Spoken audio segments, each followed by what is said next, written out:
What if something horrible happened to you every day and people around you getting hurt every day, but you couldn't tell anybody? Like physically, you can't say it out loud. So the person getting hurt and seeing others being hurt one day decides to say something, but not in your typical way, but through a picture or a painting. Now, in the beginning, that's all that it was. It was a picture, it was a painting, it was something he did. But it always was, since the beginning, a piece of art. That eventually it turned into a very expensive piece of art that everyone wanted to own. Now, the sad part about this painting is that you had to be hurting in order to see what it meant. It was almost like in code that only people that have been through a lot were able to see what was hidden in this picture.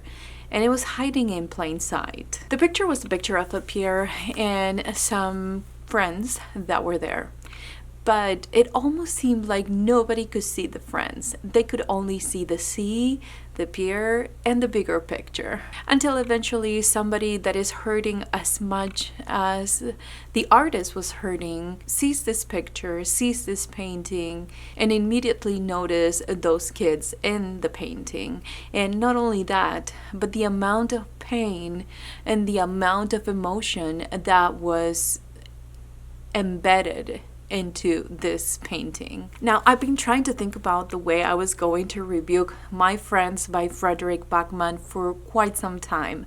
I feel like there's a lot of different reviews out there, but I just couldn't identify what I read with some of those reviews. So I wanted to give my own little spin and share with you not only what this book is about, but goes a little bit deeper, because I feel like a lot of people think that this book is about a picture or a painting, but it really is a symbol for something so much deeper. Now, this story starts with a 17-year-old who escaped foster care. She's been there for quite some time, and a few days before her 18th birthday, she decides to leave.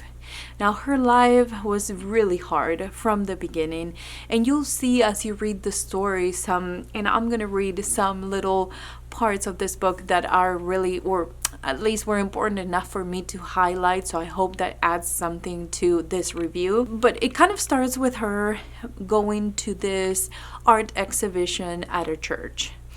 That piece of art that she identifies her pain in her life and can identify the pain and the feelings behind the painting is at this one church art exhibition, and she wants to go there, and she has a very specific plan of what she's gonna do once she gets there. Now, as she's inside the church, this is one of the parts that kind of set up this story. It says, Louisa is surprisingly good at being invisible.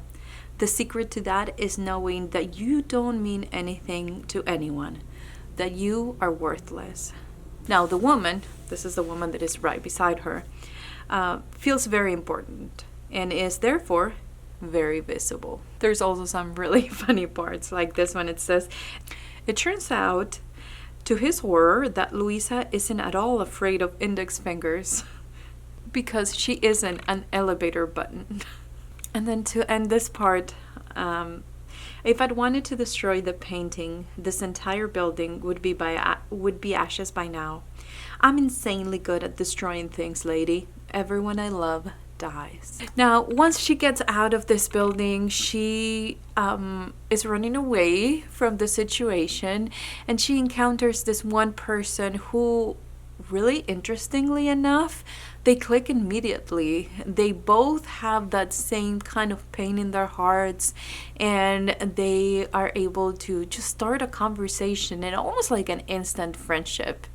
And eventually that person dies. Now, this is all part of the beginning of this book, because now she will be given something that is very valuable, and she is going to travel and try to find a solution for this, and possibly something that could help her.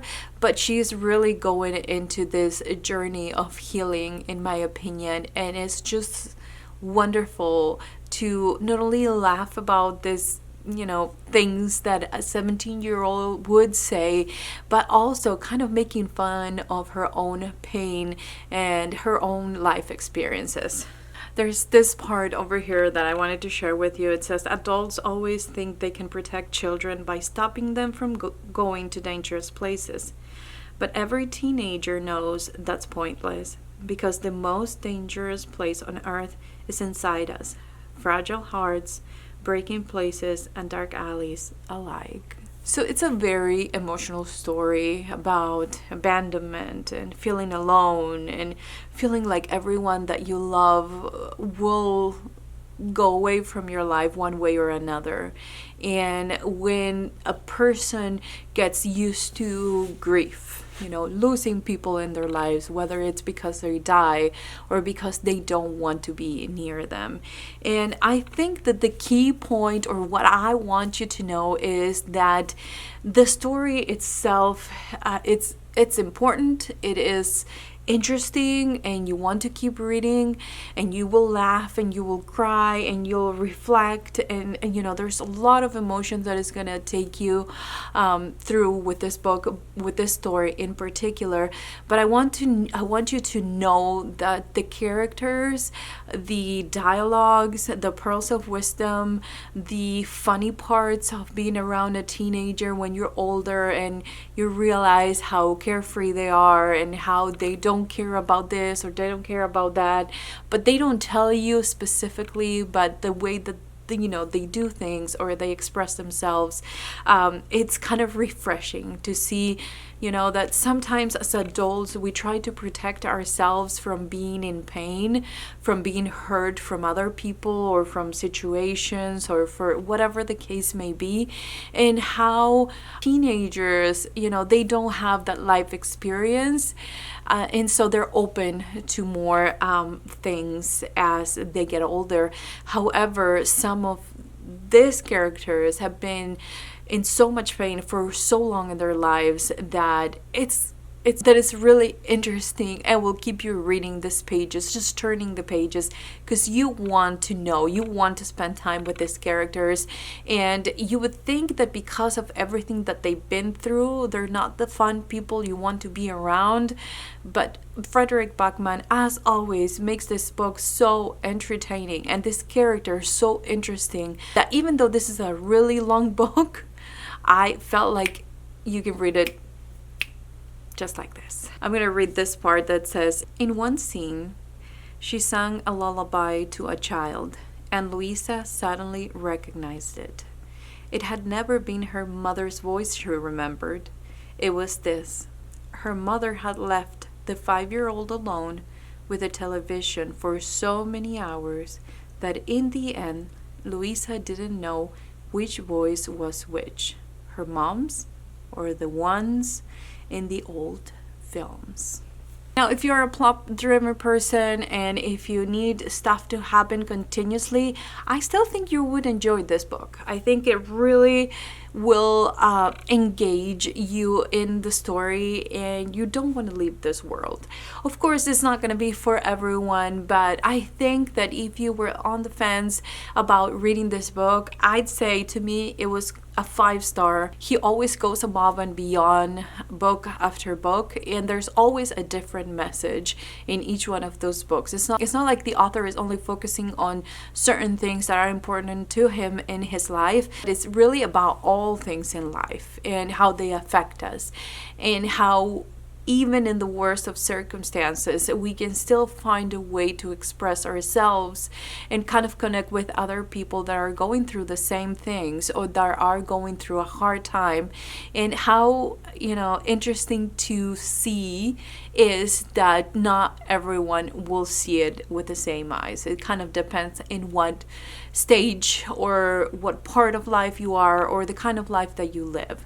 And this is, of course, is going to translate to this book. This had a special meaning in my heart, and I thought that by the end of the book I really had an appreciation for Louisa, and I had a deep connection to Ted and his suffering with his friend, and it overall even though it's not something that I can relate to, I can appreciate it. And I had the best time reading this book.